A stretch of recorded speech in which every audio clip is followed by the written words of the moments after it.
I love AllHipHop.com. This is Jessica Creekmur, and you're listening to AllHipHop.com.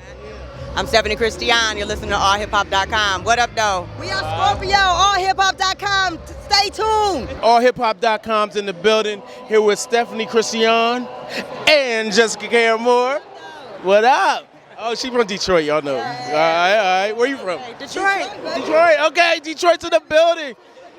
Okay, I'm gonna ask y'all, what do y'all think about the T-shirts? Everybody got such and such versus everybody. What do you think about that? Oh, that Tommy's my friend. Detroit started it. Now everybody doing it. Tommy Walker's, but what's really smart about people from Detroit, they know how to own their thing. So Tommy owns everything versus everybody. Oh, he got all of them. Okay. Yeah, so he was smart enough to go ahead and copyright and trademark versus everybody. So you can say the Bronx versus everybody, but Detroit getting the check.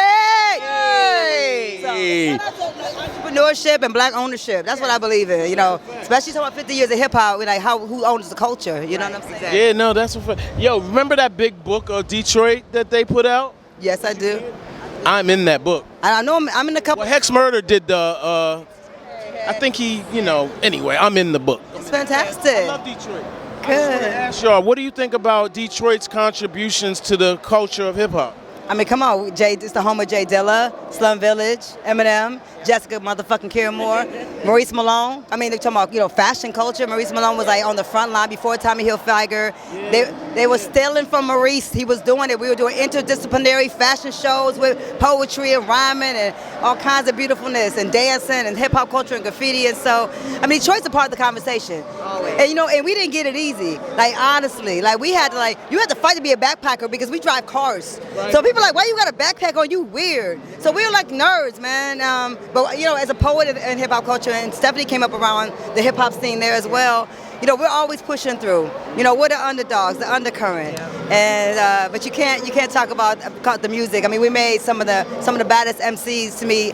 I mean, shout out to Elza, to T3. Shout out to Big Proof.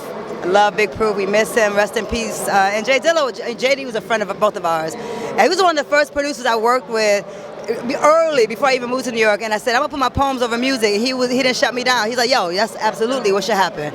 So, yeah. Tell us about your new project with Talib, that Talib's putting out.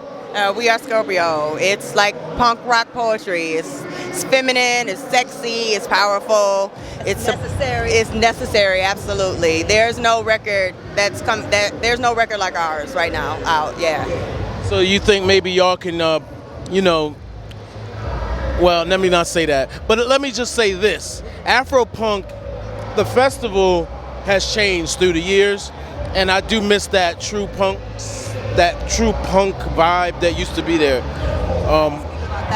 Because for 19 years I've been producing Black Women Rock, which actually was before Afropunk, and it started in Atlanta, Georgia in 2004 as a tribute to Betty Davis. It's no shade. It's just that there are other things that exist, right? So it's a tribute to Betty Davis, people like Joy, Tema Kali, Amani Azuri, Divinity Rocks, Nick West, Steffanie Christi'an, D.R. Ferris, Julie Dexter, listen, Yazara, Kimberly Nicole, those are my sisters. We've been rocking in the name of Black women and rock and roll for a long time. So the only difference with our festival is that we're all Black women musicians, and all Black women rock artists.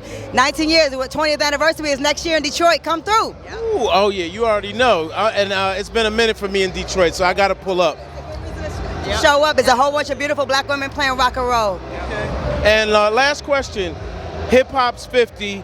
We're talking about moving forward with the culture and what we need to do moving forward to help it stay vibrant, perhaps reclaim it, if you will. What are your thoughts?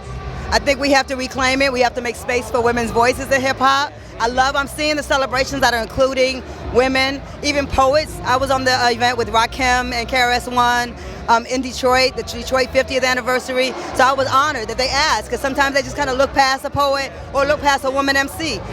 So we just got to keep making space and and owning the culture, right. Like owning the things that are like manufacturing the culture, and so that the culture isn't being sold back to us and repackaged by some other people.